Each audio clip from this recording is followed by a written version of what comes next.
間公司亦都有啲會員呢有興趣嘅，江南布衣都幾特別嘅，都值得一講嘅。咁江南布衣係一間呢，佢叫做設計師品牌嘅時尚公司，即係話呢，佢係做一啲時裝，但係佢啲時裝呢係靠佢個設計師設計一啲特別啲嘅款式嘅時裝。咁佢嘅主營業務呢就係咩呢？就係設計啦。佢設計咗之後呢，就會銷售啦嚇。咁啊，包括女士啦、女裝啦、男裝啦，同埋兒童或者青少年嘅。即係佢以一個年齡去，唔係以一個分類呢，就係女士啦、男士啦，同埋兒童及青少年啊。即係用一個年齡層去睇呢，佢就係分呢三個階段嘅。咁佢個定位啦嚇，一間公司嘅佢定位係中高層嘅收入，即係佢定位一啲比較我哋香港叫中產啊。佢定位嘅顧客係中高層，即係中產啊，中產嘅客戶嘅。咁佢一個比較特別嘅江南布衣咧，佢嗰啲產品，即係佢賣嘅嗰啲衫咧，佢唔係自己生產嘅嚇，即係佢唔做生產嗰部分嘅，佢係會外判俾一啲所謂嘅 OEM 供應商，即係話佢設計咗之後，佢就交俾啲工廠幫佢做啊，類似好似蘋果咁啊，係咪？好似 Apple 手機 ，Apple 淨係做設計，佢唔會生產自己嘅手機嘅，佢就外判俾一啲生產商幫佢生產。嗱，咁江南布衣咧就係行呢條路啦，佢係只做設計，然後將設計出嚟嘅產品咧，就交俾一啲生產商去做，佢就專注做產品設計。咁當然銷售嗰 part 係佢做啦，跟住佢做頭同埋尾啊，設計與銷售中間嘅生產呢，佢就俾供應商幫佢做。咁供應商呢有兩種嘅喎，供應商兩種，一種叫做成品供應商，即係話呢。嗰個供應商即係嗰間廠啦嚇，佢自己去買材料，跟住自己生產，咁呢個叫做成品供應商。另一種供應商呢，就叫做加工嘅供應商，即係話嗰個工廠呢，佢呢嗰啲材料呢係江南布衣提供俾佢嘅。嗱，即係話江南布衣提供我個設計係咁嘅樣，我嗰啲布料啊、原材料都係江南布衣提供俾呢間工廠嘅，佢只係負責生產就得㗎啦。咁呢一種呢，叫做加工供應商，有兩種供應商嘅。嗱，咁佢嘅品牌呢，佢就將佢分做三個層次嘅品牌。第一個叫做成熟品牌。嗱，成熟品牌呢，就唔係話佢做俾啲嗰啲顧客好成熟啊，唔係啊，係講緊佢呢個品牌其實已經好成熟，意思即係話冇乜增長啊，佢預咗冇乜增長嘅，即係已經係一個好成熟嘅一個產品。咁呢一個成熟品牌呢，佢係做女裝嘅，個牌子就叫做 JMBY， 係做女裝嘅。第二個品牌呢，佢叫做成長品牌，即係話呢個品牌呢係比較新啲嘅，係仲係有增長潛力嘅，咁佢就歸類做成長品牌。咁呢一個成長品牌咧，佢有三個品牌啊，咁啊分別貨男裝咧叫速寫啦，童裝咧就叫做 JMBY by JMBY 啦，同埋女裝咧Less 咧就係女裝嚟嘅。咁啊第三類咧叫做新興品牌，即係話咧更加即係新，即係試緊嘢嘅，即係更加新嘅一個品牌嘅一類啦嚇。咁呢個係做童裝嘅，個牌子叫鳳馬，係做童裝嘅。OK， 咁佢就有三個呢一個品牌組合。嗱，咁呢個江南布衣咧，佢都公布咗呢一個，佢喺9月5號咧都公布咗全年嘅業績㗎啦，公布咗全年嘅業績。嗱，咁我哋睇下啦，因為佢嗰個財政年度咧係截至2024年6月底嘅，即係話佢喺9月5號公布嗰份業績咧係截至2024年6月底嘅整個財政年度嘅業績嚟嘅。咁佢全年嘅收入咧有52.300億人民幣，有52.38億人民幣，就增長咗17.3%，增長咗17.3%，咁都非常之唔錯㗎。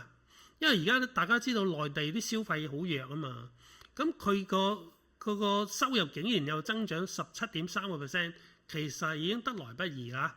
咁係高過佢公司嘅指引嘅，佢原本公司嘅指引係增長15%，增長15%，咁而家實際佢係增長咗17.3%，咁咧即係話咧係超出咗公司當初俾嗰個收入增速嘅指引嘅。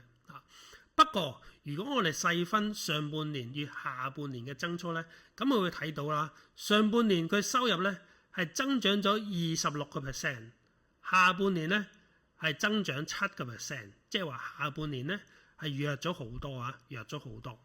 咁但係冇辦法啦，個整體都有咁嘅增長咧，有呢個2位數增長已經係得來不易啦。今時今日嗱，咁如果我哋從佢個品牌去分類啦，頭先咪講過佢有3個品牌嘅，一個係成熟品牌，一個成長品牌，一個新興品牌。咁究竟成熟品牌係咪真係冇乜增長啊？又唔係喎，佢成熟品牌嘅收入咧係增長咗17.2%，又唔差喎。咁反而佢成長品牌係咪好成長啊？又唔係喎，係增長17%喎。咁新興品牌咧，新嘅品牌啦，嗰個童裝嘛，大家如果冇記錯，童裝嘛就增長咗29.4%。嗱，咁啊睇到佢整體3個品牌線咧，其實都係有增長，而且都係有2位數嘅增長。咁其實都唔錯㗎。咁相對嚟講，佢新興品牌嗰個童裝嘅品牌咧，增長比較快有接近30%嘅增長。咁都唔錯㗎啦。嗱，咁佢頭先講過啦，佢淨係負責設計同埋銷售啊嘛。咁銷售咧，個銷售渠道係點嘅咧？嗱，咁佢就分開實體店，即係真係有間鋪頭嘅實體店，同埋咧網上嘅銷售渠道嘅，即係有實體店，亦都有網上嘅銷售渠道。嗱，咁實體店又分佢自己開啊，定係佢俾佢經銷商開咧？即係佢淨係供貨俾啲經銷商幫佢賣。佢自營店嘅銷售咧就佔咗41.2%，咁都幾多下嘅喎。即係4成幾咧，佢嗰啲衫咧係自己賣嘅，自己開鋪頭自己賣，就佔咗41.2%。佢供貨俾啲經銷商賣咧就係39.5%，咁都接近4成啦。咁網上嘅就19.3%。咁呢一個都係一個比較典型嘅一啲賣時裝嗰啲公司嘅做法啦。嗱，咁佢逢親呢啲做實體店嘅銷售咧，咁我哋好關注咧就係個同店增長啊。因為如果你增長係靠開即係你開多一間鋪頭，咁你嘅收入一定係會增長噶嘛。咁但係開多一間鋪頭，你燈油火蠟好多費用噶嘛。同埋你風險係其實係加大咗噶嘛。咁同店增長就唔同啦。同店增長即係話我個鋪頭係都係嗰間鋪頭，但係我今年嘅收入係多過舊年嘅收入。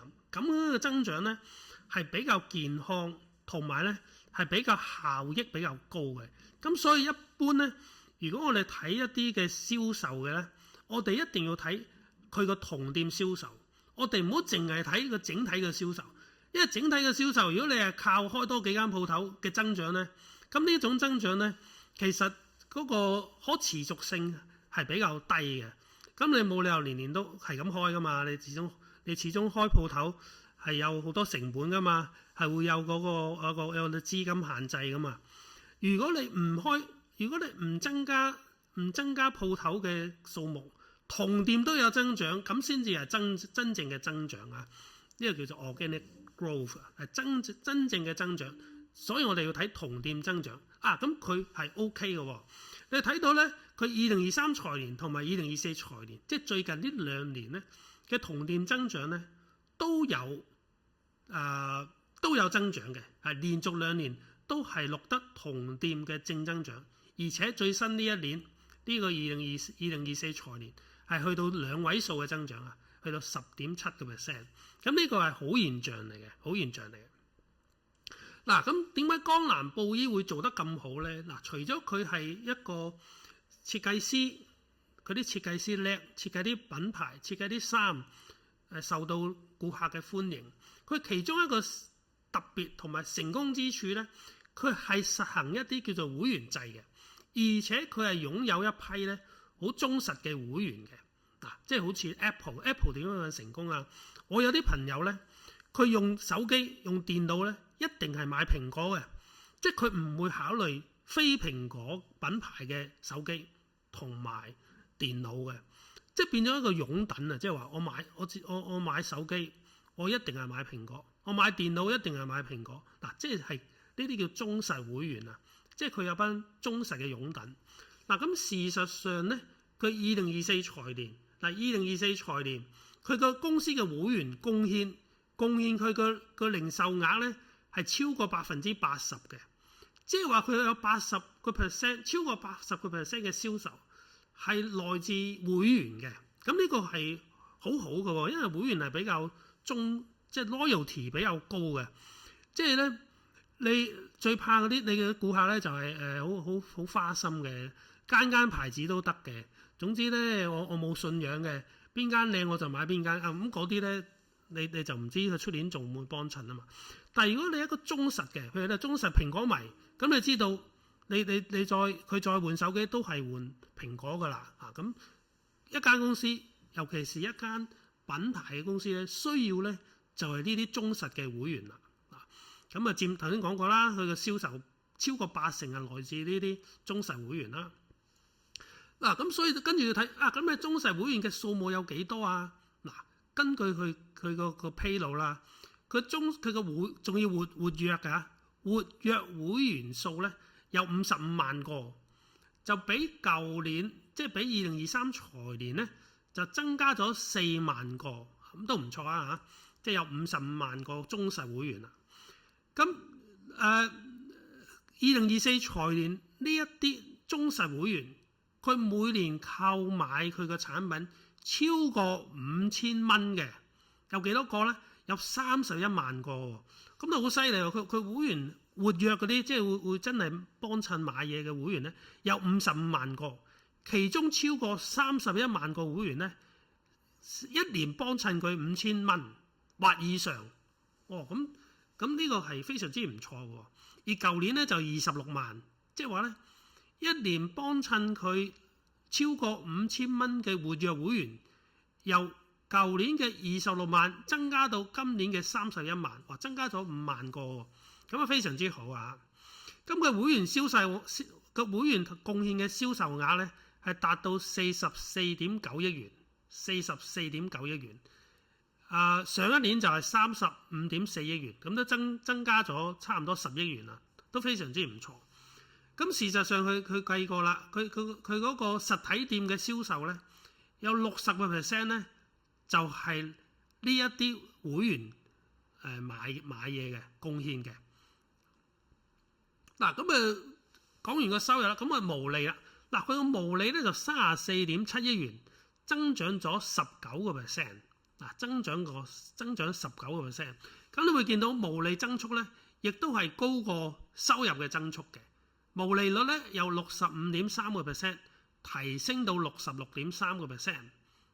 咁因為咧佢係第一，佢有品牌啊嘛，有品牌嘅特色咧，就係佢個毛利率會高嘅。因為佢淨係做設計啦，佢唔做生產啦。你一自己開廠去做生產咧，咁你毛利率一定會低㗎。佢淨係做設計，佢淨係做銷售。咁呢啲咧就係毛利率係會比較高嘅。呢個就係，但係你有自己品牌先得嘅。你唔可以，你唔係個運。我自己我唔做生產啦，我淨係設計同埋銷售啊。咁你嗰啲衫真係要有擁躉，有人肯買支持你先得噶嘛。咁佢就做得到啦，嗱，咁睇咗個毛利啦，咁一間公司嘅淨利潤咧，除咗毛利之外咧，咁仲要扣除我哋叫做三費啊嘛。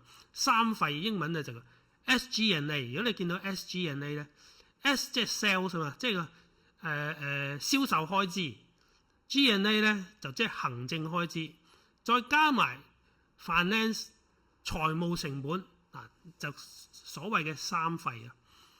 銷售開支咧，佢就我哋點樣睇咁嘅銷售開支或者啲三費係好咗定差咗啊？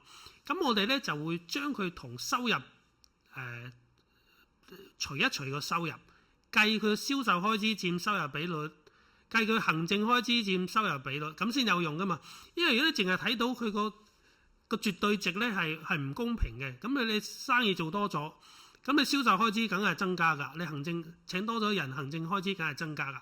但係你最重要就係睇你呢個三費個比率啊，即係話同個收入比啊，你增加，但係如果你收入增加得仲多嘅，咁你收入比咪你嗰個銷售開支佔收入比率都會下跌㗎。嗱，咁嘅事實係點咧？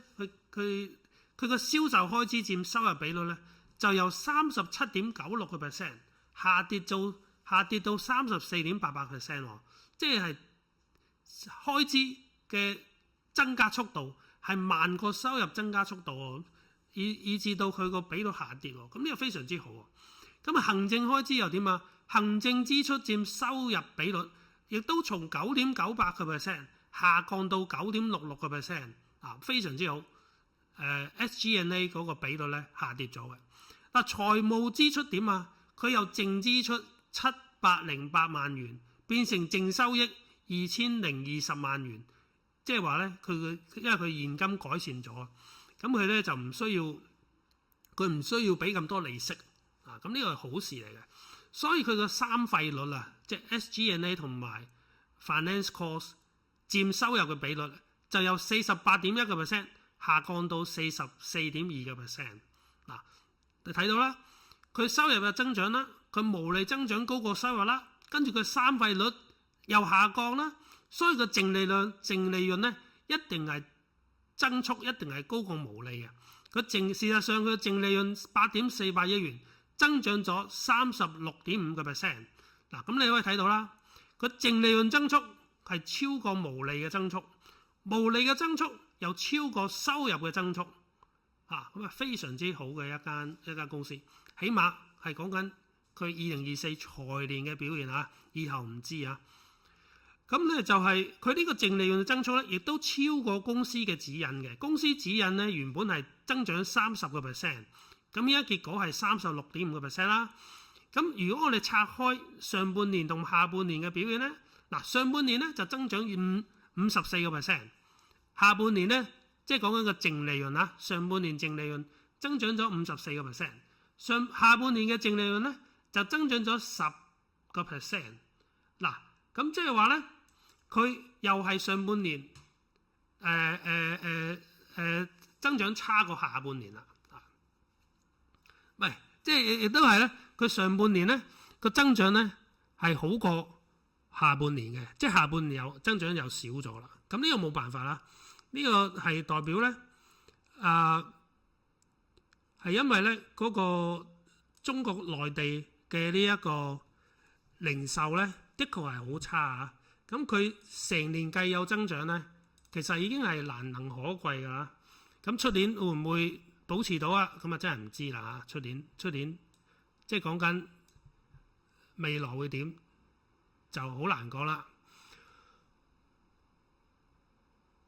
嗱，咁頭先講過啦，佢嗰個財務支出咧係由大幅改善啦。原因就係咧，佢持有嘅現金嚇，即係佢直至到2024年嘅中期嘅現金咧，就增加咗4.19億元，去到14.34億元，而且係冇借貸嘅，冇借貸。咁即係話咧，佢嘅財務又改善咗啦。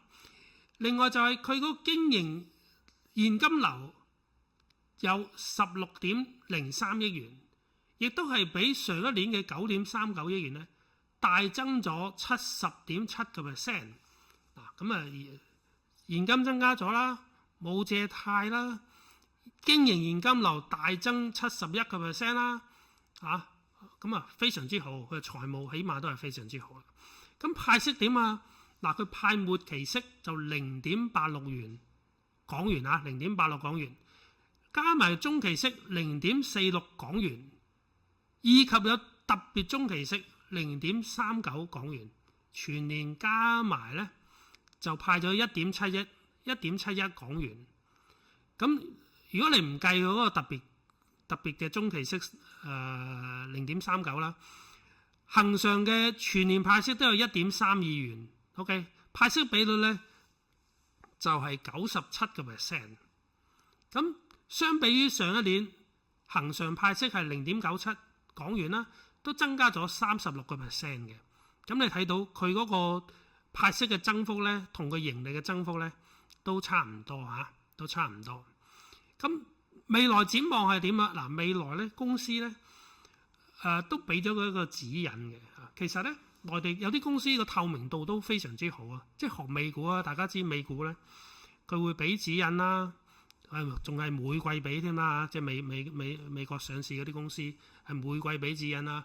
咁佢都有俾指引啊，即係2025年、2025財年嘅收入同埋淨利潤咧個指引就係繼續有正增長嚇，繼續有正增長。咁而且佢預期咧嗰個網上嘅銷售咧表現係會好過實體店嘅銷售嘅實體店嘅銷售。